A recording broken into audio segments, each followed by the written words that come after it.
Hi everyone, and thanks for joining us this afternoon. Sorry, we're a couple of minutes late, just having one or two technical difficulties. My name is Tim Richards, Technical Services Manager of the Managing General Agents Association. And on behalf of the MGAA, I'd like to welcome you to our briefing this afternoon. This is being delivered by GreenKite on the subject of Delegated Authority. How do you know you are doing it right? Before I introduce our presenters, I'd just like to run through a few housekeeping points. Please ensure your microphone and camera are turned off. If you'd like to ask a question, feel free to use the chat button at the bottom of your screen. Time allowing, these will be asked and answered at the end of the event. If we run out of time, questions will be answered post-event. This presentation is accredited for CPD hours if relevant to your ongoing professional development programme. This briefing is being recorded, and a link to the recording will be issued post-event together with the slides and our feedback survey. Please take the time to complete our survey. It will take no longer than 2 minutes and allows us to continue to deliver the best possible future events to our members. So as a recap, today's briefing is on the subject of delegated authority. How do you know you are doing it right from GreenKite? So now let me introduce you to our presenters. Sarah Aja, Becky Bennett, Marcus Thompson and Paul Cousins. Logical and creative in her approach, Sarah, a solicitor and CEO of GreenKite, has worked in and for Lloyd's managing agencies, Bermudian reinsurers, MGAs and brokers. Her strength is in helping businesses close the gap between front-end commercial ambition and regulatory and legal requirements. Becky is a client solutions partner for GreenKite and is a people-focused change professional specialising in both the project management side of things and business analysis. With experience within general insurance, reinsurance and company markets, as well as other sectors, Becky brings a can-do attitude to complex change. Marcus is a compliance consultant and senior assurance manager for GreenKite, working on a wide range of regulatory projects, specialising in the use of data to drive outcomes. Previously, Marcus has led large and call centre functions, providing a deep and unique insight into customer behaviours across multiple communications channels. And Paul is Chief Growth Officer for GreenKite and has over 40 years of experience in the insurance industry across underwriting, broking and managerial positions. Originally deployed as a reinsurance underwriter and then serving as CUO, he moved to broking after 25 years. Paul retains a focus on supporting MGAs and insurers requiring capacity or operational support. So without further ado, enjoy the briefing, everyone. And Sarah, over to you. So good afternoon, everyone. Apologies, I don't have a background. Technical issues were all mine. So nothing about my team, just my incompetence, I'm afraid. So delighted to welcome you all today and try and tell you how to do it right, how to do it wrong, if that's what we're supposed to do. Now, the whole purpose of today is to bring you up to speed with some of the current issues in debate. But because this training is accredited for CPD points, I need to spend some time setting out what the learning objectives are. So we will give you a background of the current regulatory environment regarding delegated authority. And as you would expect, that will touch on some of the important issues that are flowing through around consumer duty and vulnerable customers. We will also give you some ideas of good work practices within the operational space. And we'll touch on workflow and bordereaux management and how that can help your business.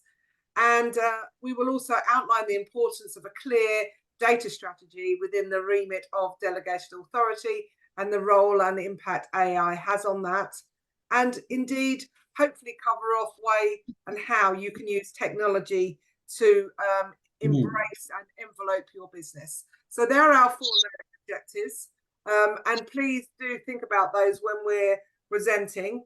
We've decided to approach today as a panel discussion for all and each of you. And we are represented here by members of the GreenKite team who specialise in regulation, commercial, I think would be fair to say, and also operational. These, in our views, are the important or some of the important areas which are facing the MGA market. The landscape for MGAs isn't easy, I think it was fair to say. They still remain a good vehicle by which to set up agile underwriting activities and distribution activities. However, the regulator is increasingly putting greater scrutiny on MGAs and the impact and the focus that they place on customers. From an operational perspective, there is some pressure on organizations to streamline their operational infrastructures, use technologies such as AI, and there is an increased need and requirement for data, both by the businesses themselves and capacity. However, there's a whole arena of ethics around the use of AI and how it can be properly deployed within your business. And product governance. This used to be very easy for MGAs. They could think of a new niche business offering and they could develop a product and launch it. One hazards to say that is not quite as simple as that these days. And on top of all this, the capacity market's shrinking. So you thought being an MGA was easy, right? We're going to try and give you some of our tips and pointers as to how you may overcome or at least be alive to some of these hurdles that you need to straddle now as an MGA, entering and or indeed competing in this ever growing market space. So without further ado, I'm going to be leading this panel, but I'm going to be deferring to the experts that sit amongst us and within the GreenKite team. They've briefly been introduced to you. As I say, I will just kick off now. Now, the first point, and latterly the point that all of you are aware of, is capacity. Capacity in the market is shrinking. So what do you do as an established MGA that's looking to change capacity, or indeed have worked alongside a capacity where that capacity or that insurer's strategy and indeed appetite for that class of business has changed or differentiated? Paul, what do you think firms can do to attract the best capacity arrangements at the moment, given this slightly difficult market that we're all facing? Thank you, Sarah. It isn't straight across the board that the capacity is shrinking. There is definitely a move away in some areas from consumer products because of the regulation, consumer duty. That could be seen to be creating an opportunity. We are also seeing, however, a lot more fronting arrangements, and we're seeing a lot more reinsurers who will sit behind fronts. So the whole aspect of fronting overlays another strata of compliance, regulation, and control. I suppose the key is how, I think the question you phrased to me is how to stand out from the crowd as an MGA. So what I would say to that is, who are the crowd? If we naturally would think about the crowd as being our peers, the MGA model is unusual. If we look at the Bermudian market and the insurance market, they have quarterly calls where they announce their combined ratios, and they're doing that to attract and to retain liquid capacity and capital. That isn't necessarily the case with MGAs. In fact, if we look at the very nature of an MGA, it specializes, it has niche expertise. Why you would quite want to shout that you found a profitable niche to others that could enter your market, I'm not so sure. So certainly standing out from your peers, particularly if we look at many of the MGAs are small to medium, therefore on Companies House, you're not necessarily going to find their results because of the small companies' returns. And therefore getting peer review data for MGAs is actually quite difficult. So question one is, would we want to announce to our peers we're doing very well? I think we're more focused in terms of capacity on stakeholders, and that would be investors, the capacity behind you, your own people, and last but certainly not least, the regulator. We all know that MGAs go through a phase, and they'll go from establishment through appointed rep, through to Lloyd's cover holder maybe, and then to sale, and then independence. So who you're trying to stand out to depends on where you're in your strategy, and you know what you're trying to point out. Your investors will want you solely focused on your cash flow. They'll want you focused on hitting the business plan. Your capacity providers, and I will get to the point, will want to know that you have control over your underwriting. You can spot trends. You have data systems that allow you to spot trends. COVID was a classic example on the pet insurance arena, whereby there were 2 million new pets bought.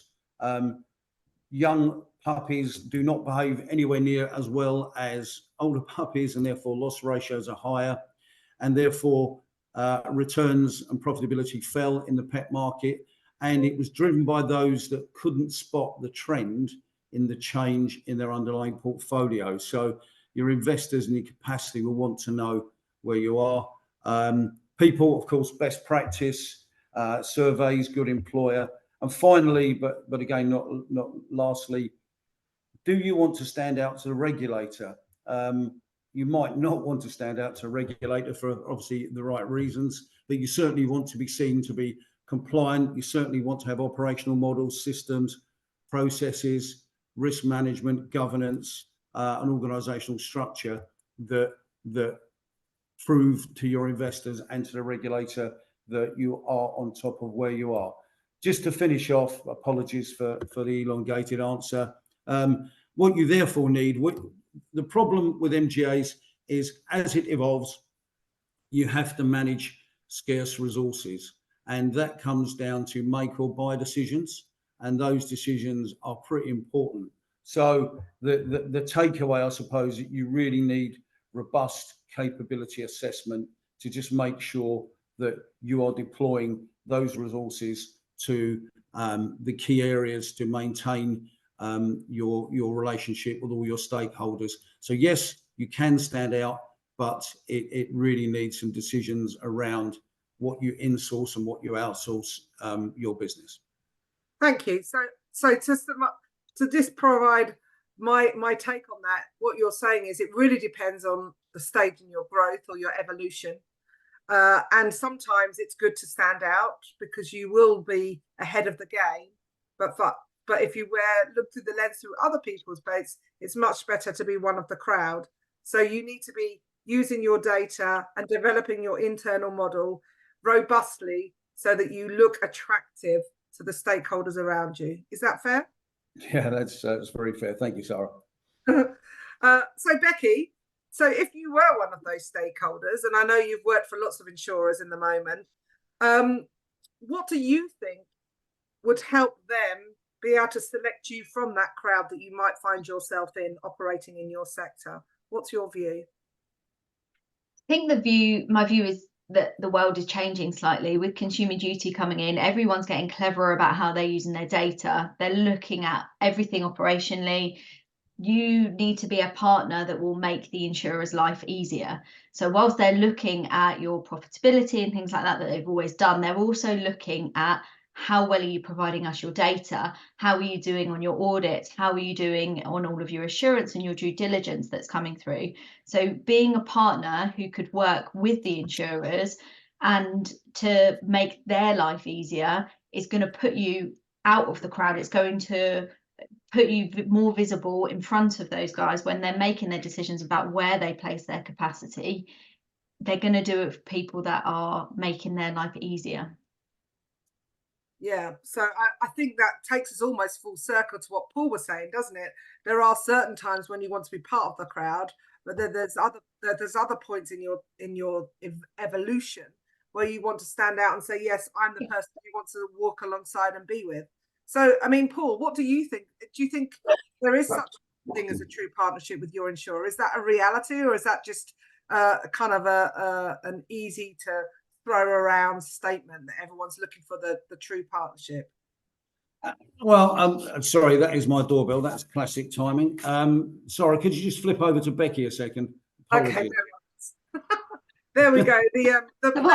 I'll answer your question, Sarah. I'll phrase that question, maybe, if that's all right, Becky, for you. So, like, just following on in your thought process, let's say, you mentioned the word partner. So when you're working with these insurers or in their delegated space, do they kind of give you any idea, or do they have criteria for what makes a good partner, apart from obviously doing things well, which is obviously very very subjective and not really a measure that the guys on this call can actually use? Do they have any other frameworks and or criteria that they apply when they want to seek out and look after a partnership?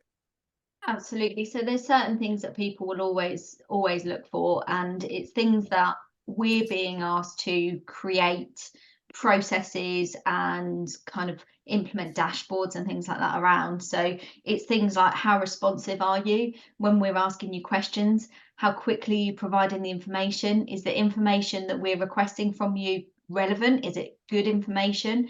Are you a good business to work with? They'll look at all of those kind of things, but then it's also about the bordereaux. So how good is your data? How good is the quality of your data? How well is it prepared? How often do we get errors on that data? How long is your data chain? So how many times is that data touched before it gets sent through to your insurer? They want somebody who they can pick the phone up to and work with. If it becomes difficult to work alongside you guys, they'll start looking at people who it's easier to work with, because their operations and their businesses are growing, and what they need to do for the regulators is also growing. So they need someone who is not going to take lots of time to do a lot of this stuff, that's not going to take lots of their energy and their effort. They want to start partnering with people who are going to be making their lives easier. Thank you.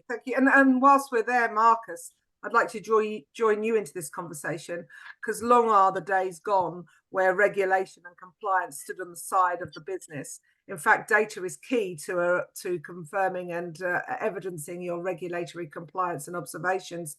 From what I can tell from what Becky's saying, is also one of those requirements of having a true partnership is someone to have accurate and robust framework. So what's your view and take from wearing your regulatory lens? What can people do to encourage longevity of arrangement with their insurer partner? Yeah, it's a really good question. And afternoon, everybody. Apologies for the frog in my throat, just getting over a chest infection. So please bear with the croaking. So really, it ultimately comes down to the change that Consumer Duty's made. And when you think about how the importance of putting together the right data, just to be able to get the right kind of flow and start really ready. Sorry, I'm a bit nervous actually, guys. 200 billion was quite a lot. I've lost my flag. So sorry. So when you think about how you're setting out your initial framework with an insurer, making sure you understand your data points is really, really critical. Responsibilities, the roles and responsibilities, who's going to be in charge of kind of what elements of data, how you're going to collect that data and use it. So I think getting the whole framework together is absolutely critical. Sorry, Sarah, I have to have an attack of the nerves, I'm afraid. It's the complete package then. It's not just one part of the business. So Paul, now you've answered the door, and I hope it was a delivery from Amazon. It was DHL. I apologise. Well, DHL comes to the fore again. Can I go back to you on that point about true partnerships? Becky and Marcus have both, through their own focus areas of the business, identified what they think makes a good partner, shall we say, or their understanding of what a good partner looks like. In your view, is there a true partnership with an insurer, or is that just a kind of a Pandora's box that once you have your capacity, actually that longevity of a relationship is sometimes a misnomer? Or are you seeing that this real concept of partnership and true partnership is now a reality? Yeah, it can exist, and what it needs is an acknowledgement of the relationship. It needs transparency in his collaboration, and actually it needs reasonableness, and brokers need to play a role in that. I mean, the relationship can't be parent-child. It has to be adult to adults. It's not a one-way street, and acknowledgement of what each party wants from the role. So insurers are looking at deploying capital cheaply. They're accessing expertise. They're accessing IP. They're accessing distribution from the MGA. Some of the softer issues for insurers is, of course, they have a quick exit. It's much easier to give notice on a binder or line slip than it is to make people redundant. So, and their cost of capital is low. So as long as each party understands what the others want in terms of returns, then fine. And the way they acquire business, the customer journey that the MGA has to live through, whether they are distributing through retail, wholesale, direct, then you have a true understanding of commission levels. Of course, profit commissions come into play, management expenses, the deficit carry forward, and all of these functions of a binder or a line slip, create understanding. So ultimately, an understanding of the cost of the underlying portfolio. If it's volatile, then of course a profit commission on a volatile portfolio may not fit. Equally, it could be a long tail portfolio with liability exposures, therefore PCs don't fit particularly well in there. There may need to be discussions over sliding scales, but the overall picture is, as long as each party acknowledges and understands what the other's trying to achieve, and then of course the operational aspects to reinforce that, then yes, you can have a true partnership. Thank you. So there is such a thing as a true partnership, something that everyone's striving to do. But what I'm concerned about is, how do the MGA or the cover holder know that they're doing it right? How can they possibly know they're doing it right? I mean, when you look at it from an insurer or reinsurer's point of view, they're fortunate, right? They have internal audit teams. They can afford to engage the likes of PwC and EY to give them that tick in the box, to give their boards that confidence that the decisions that the exec are doing are correct.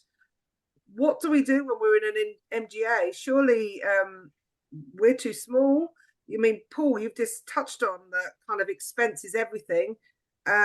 Most MGAs don't have an audit team, and the only audit they ever have is the benefit of a capacity audit. And that's not really where we want to do our dirty laundry. That's not where we want to know that things are going wrong. I wonder what we can do in the MGA space to kind of prepare and evidence the fact that we are doing what we're doing for the right reasons. I mean, I'm going to now introduce a concept which I hope some of you are familiar with, and that's capability assessment. Now, this sounds very grandiose as a term, I think, but the reality is, what is a capability assessment, and what's its purpose? Sorry, I'm having a technological nightmare here. There we go. I have got the right slide. So when we talk about capability assessments, what does that mean? And in that in itself, is that not overcomplicating what actually isn't a big issue for the MGA space? Becky, what's your experience of capability assessments? And actually, more importantly, for the audience, what is a capability assessment, and why do people use the term? Absolutely. So I'm going to jump straight in and say that capability assessment sounds like quite a big, scary word. It sounds like, and personally, I didn't realize this because I live in this world, in a business architecture world, that I didn't realize people saw a capability assessment in this way until I spoke to colleagues recently. But it's not looking at, are you capable of doing your business? Are you capable? We're not looking at the people that are involved in this. We're looking at, for every function that you have in the business, capabilities sit underneath that, and it's a business architecture term. And what we'll do is you look at all of the kind of, we call them pillars at GreenKite. So you have a 6-pillar system. So we look at people, process, data, technology, regulatory and compliance, and partners, outsourced relationships, etc. And we look at all of those pillars against each one of those capabilities, whether it be bordereaux management, due diligence, all of those different capabilities you have. We will do an assessment on those. We'll look at what we think you're doing really well, what you think you're not doing very well, and then create a report that comes off the back of it. Now, these don't have to be big, massive, scary things. They can be pinpointed into one area. So you could say, I've got a particular problem in one section of my business, or it could be, I just want to take a general health check about what's going on. So you could look more broader, take a bit longer, and come up with some strategic objectives off of the back of it. But so answering the first part of your question, Sarah, that's in a nutshell what a capability assessment is.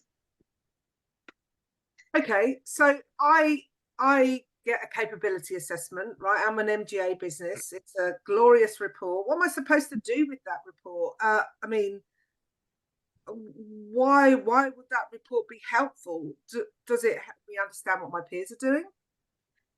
So a capability assessment can be used in numerous ways. So it could be that you have an issue that you've identified within the organisation. So you need to have a look and identify why you're having that issue.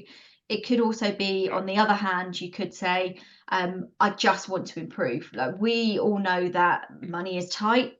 We're small businesses. We need to make sure what we're doing is being done in the right way. So you could be looking at process, the way that you're structured, all of those kind of things, to look at a way where we can save money and make benefit to the business without having really large technology infrastructure changes.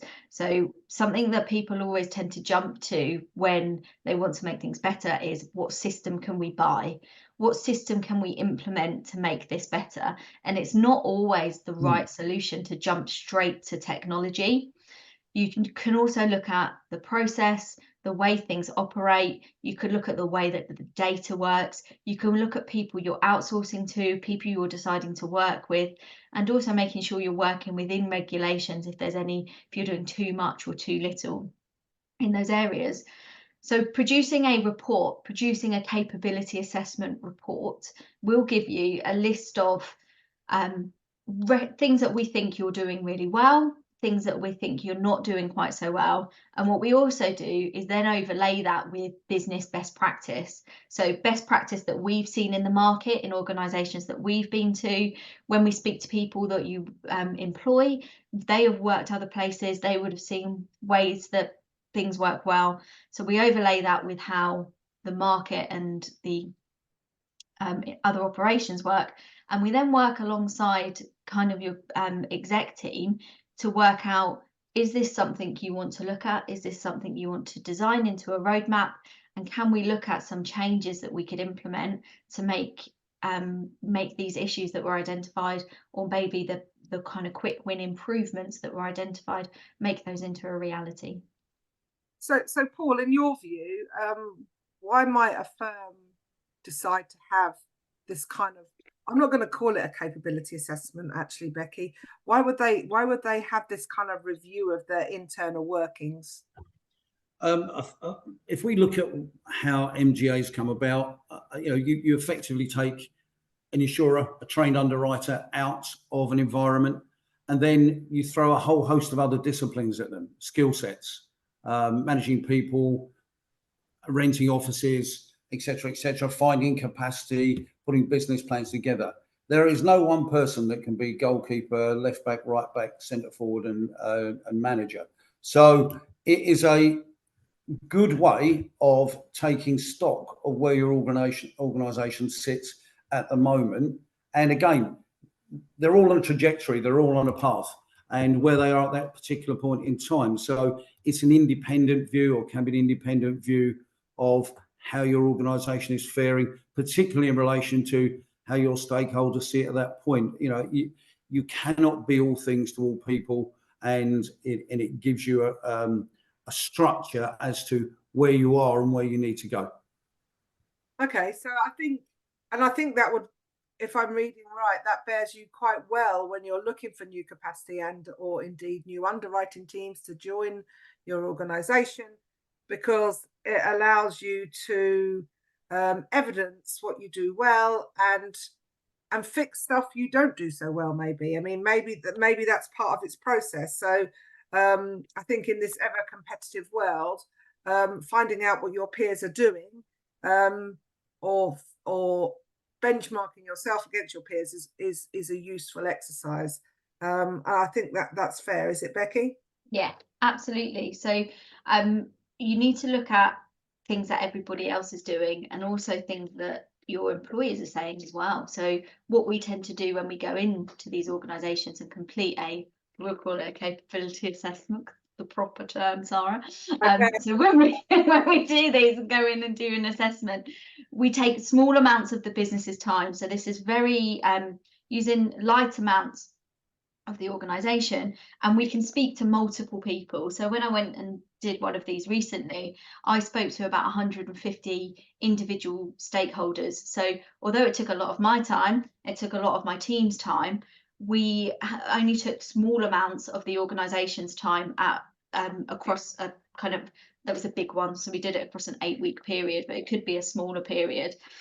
What we then do is pull all of that together and marry it with what other people are doing in the market, and it gives you a real springboard view, and it gives you the ability to be able to push yourself above your competitors and above your peers. Okay, that's really, really helpful.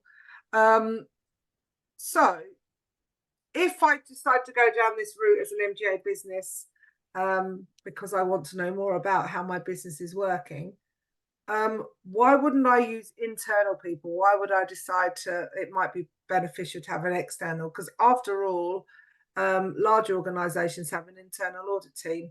Why, in your view, might we have external, Becky, or Paul, or Marcus, indeed, anyone that wants to share in that decision? Why would we decide that an independent external view was better or more well placed than an independent internal view? Or is there such a thing as an internal independent view? I think an internal independent view is quite a tricky one, because you work for that company, right? You have vested interest in certain areas. I personally think having an external view gives you complete independence, and having that complete independence means it takes away any politics that may be in play, any emotions that are attached to the fact that you've built this business and you've built it in a certain way. It gives you the insight of people from outside who are able to look completely end to end at certain areas and certain topics without having to hyper focus into set sections. I kind of jumped in there, Paul. Is there anything you wanted to add?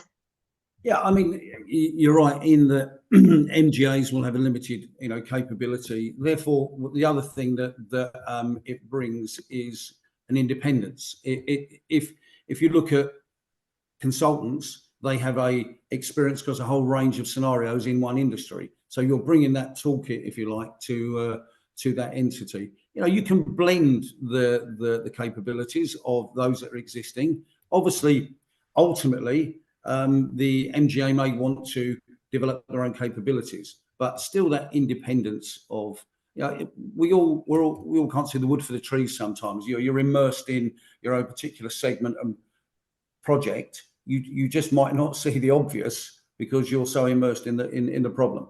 And Paul, in your view, is this something that I would, if I had one of these reviews undertaken of my business, is this something that you feel I would have to share with my capacity? Or what's your view as far as onward disclosure of that report? Is it mine to do with what I want, or am I required to share it with the regulator and or my capacity? That's actually a tough question. I think you'd want to assess the impact of it first. You might want to remedy some situations, and I wouldn't say paper over the cracks. That's the wrong analogy, but certainly you might want to put some things right before you go and announce. I mean, you don't want to shout bad news. It's kind of back to that question. You don't want to stand out from the crowd, even though you do want to stand out from the crowd, isn't it? Yeah, absolutely. Yeah.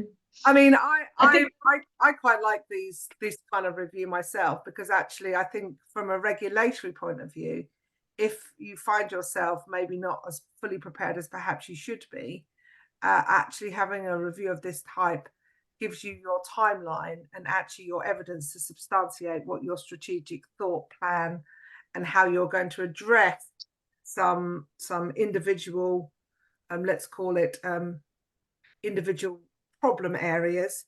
And I think it gives you your timeline to be able to approach that, almost showing that you acknowledge that perhaps there are improvements that need to be made, and actually by identifying how to do it correctly, that in and of itself is the first stage in making that corrective action.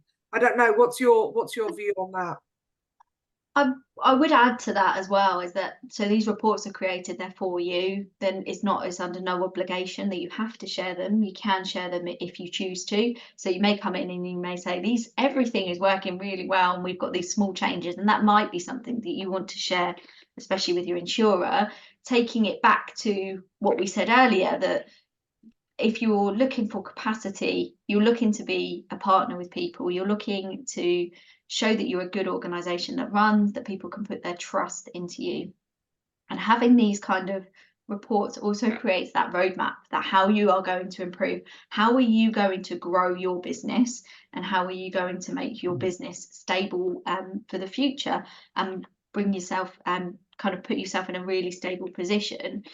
Being able to share that with your insurers, or being able to share that with other organizations, puts you in a really strong opportunity. Well, I mean, I can see, just turning on its head, Paul, if you had one of these reports, it might actually help raise some more funding, right? Yeah. Because if you can identify what you're going to spend some more investment on. Sorry, Paul, please.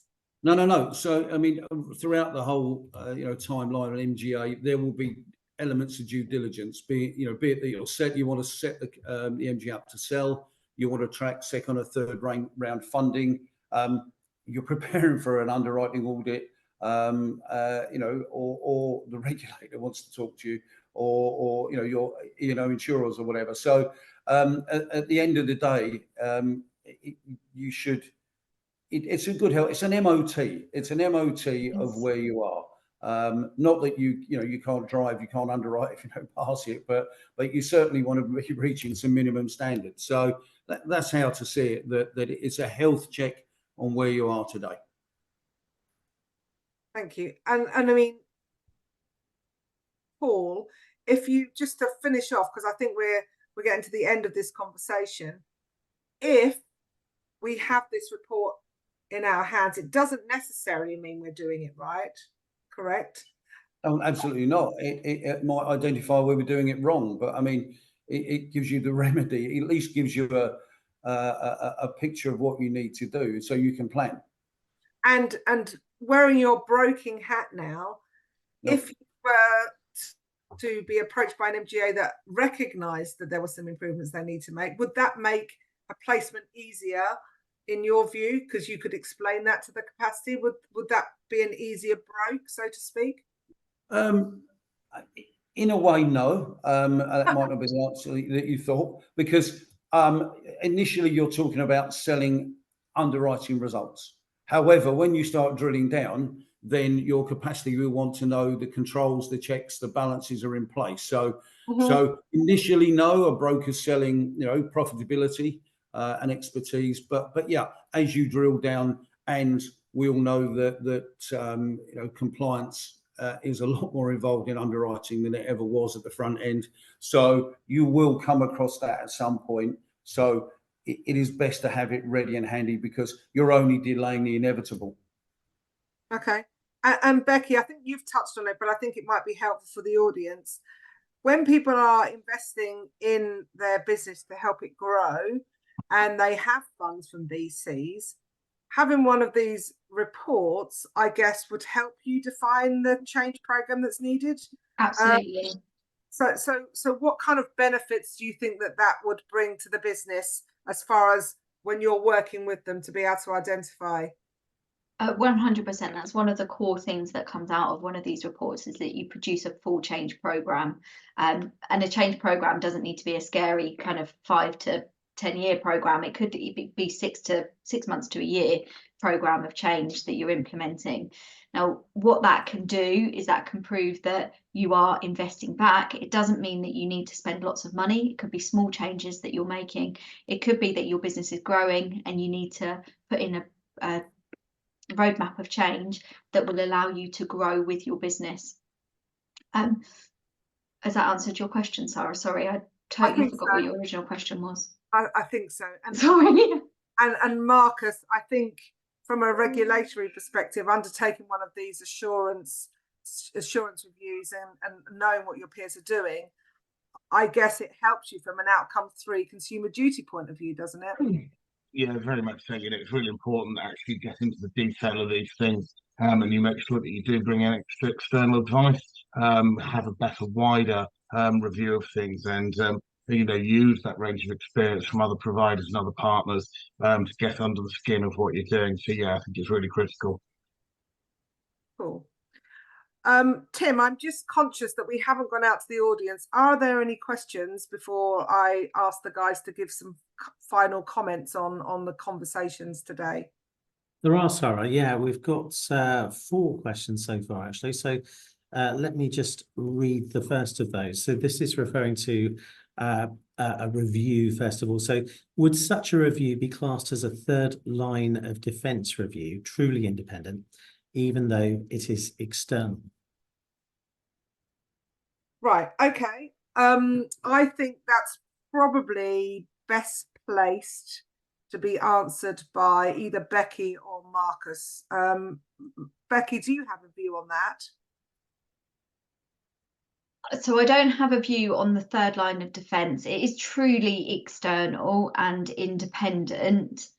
I don't know if it can be used for your third line defence review. Marcus, I refer to you as I compliance. would say that it's probably usually these things are done by a compliance function, so usually second line, because you're not really auditing your compliance function, you're actually doing assurance as a compliance function. So I would call that second line, I think. So to answer that question in full, I actually think it depends on the function area within the business who have instructed the collection of the report.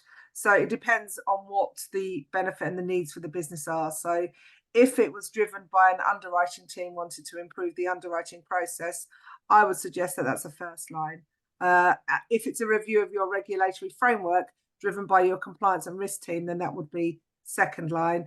If it's requested by your capacity and or your VCs in their capacity of sitting on your board, then it could also be a third line. But normally, capability assessments are driven by the business for the business, so they would be first or second. Does that answer the question? Agree, sorry, yeah. Yeah, thank you for that. The next one is from Simon McGill at Ecclesiastical. Thank you, Simon. Good session, thank you. Totally agree with Becky that there must be a two-way robust relationship between the MGA and capacity when it comes to agreeing a governance framework. At Ecclesiastical, we totally endorse that philosophy. Where would the panel and other MGAs place due diligence in the list of factors when deciding your capacity? And would you be prepared to walk away if it wasn't right over price, cover, or appetite? Okay, I think, Paul, you're probably best placed to answer that first off, if that's okay. Yeah, it's a pretty simple answer. I think you have to be prepared to walk away if you're not comfortable with the structure, because ultimately it's going to lead to complaints issues down the line. So, you know, as I go back to what I said earlier on, you know, as a broker, we're selling profitability and expertise, but ultimately, what does that mean if there's an inherent risk in the underlying processes and structure? So yes, you should be prepared to walk away. Becky, would you like to Yeah, I just wanted to add a part about due diligence, actually. So due diligence has grown drastically, I think, in recent years. Every time something happens, more, as we all know, gets added to those due diligence questionnaires.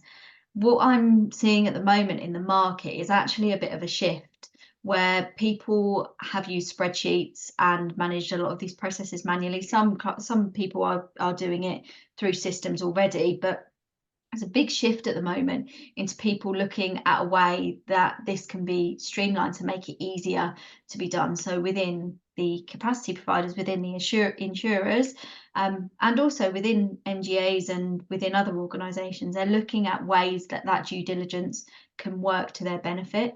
They don't want to be asking 4,000 questions over and over again every time they need to do a renewal or onboarding. They want to do this in a clever way. So I think when I talk about a partnership, it's not just one-sided. It's not just you guys setting yourselves up to stand above the crowd and be easy to work with. It's also on the insurers as well. Like, this is a partnership, it works both ways. We need to make sure that we're holding people to account when they're asking all of that information, and that we're making sure that that information is asked in a sensible way. I know I'm facilitating this panel, but Tim, if I may just add my two penneth. Of course.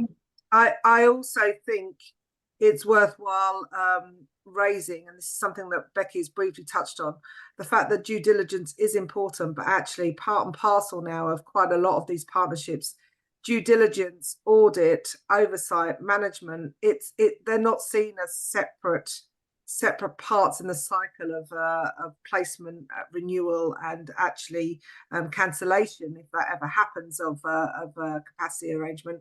I think organisations are starting to view this holistically. So it's the risk to the company of using a third-party MGA or a cover holder to place business. And so they take a risk assessment of what that business is. And I think if you can demonstrate that you're not risky because you're doing it right and your business is well run internally, then actually that probably means you're subjected to less interventions over time than if you are less transparent with how your internal operations function. So I think DD, audit, and renewal are so interlinked that people are now, as I say, looking at it as a placement and a partnership in the true sense. I know that's what you're finding, Becky, isn't it? Absolutely. I think we're hearing more and more people talking about a term called risk-based, and that is how much due diligence do we need to do. So if you are putting yourself into a good position, your data's good, you don't have many queries on your bordereaux, they're always delivered on time, you don't have many audit actions, and when you do have audit actions, you're actioning those really quickly and efficiently and constantly giving feedback to the capacity provider.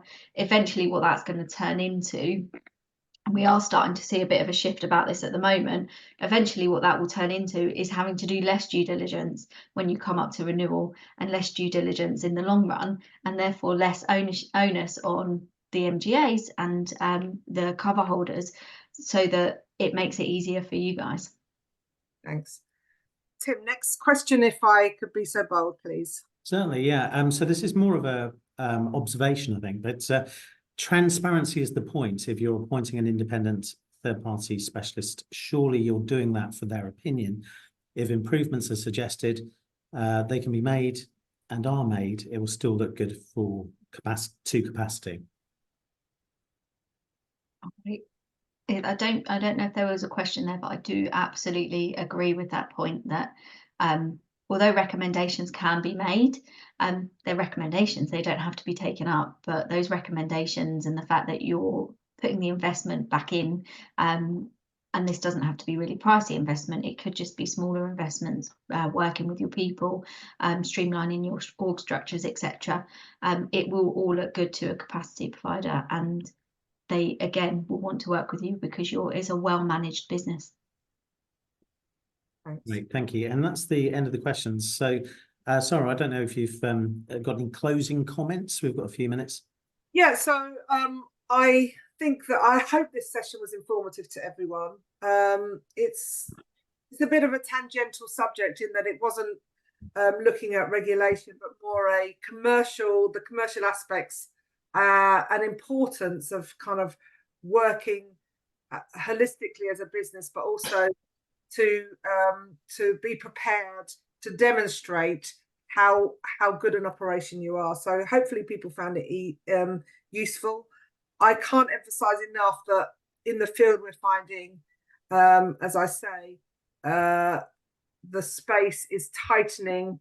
MGAs are subject to regulatory oversight, as we all know, but increasingly it's the demonstration of their internal governance, data ownership, controls and authorizations that determine their success in the capacity placement, but also the customer outcomes field. There's not one set of problems and there's not one solution for any one business, because no one business is identical in its makeup, the state of its progress, but also its strategic aims and ambition. And this is just one way of keeping yourself ahead of the competition. So I hope that's been useful. any further questions that arise once you've kind of resonated on some of the comments that have been made, please raise them via Tim or the MGAA. We're happy to support when and if we can. And yeah, just thank you for the opportunity to share our views, everyone, and have a good afternoon. Great, thank you. So just remains for me to say thanks so much, Sarah, Becky, Marcus and Paul, for your sessions today, which I'm sure everyone will agree has been really useful. As you'll have seen, you can reach GreenKite at the email address on the screen at the moment, or feel free to contact me at tim.richards@mgaa.co.uk with any questions, and I'll be happy to pass these on. Thanks also to all of you for joining us. Don't forget to provide your feedback and do look out for forthcoming MGAA events. As always, I hope you have a productive afternoon, and thanks again for joining us, and see you all very soon.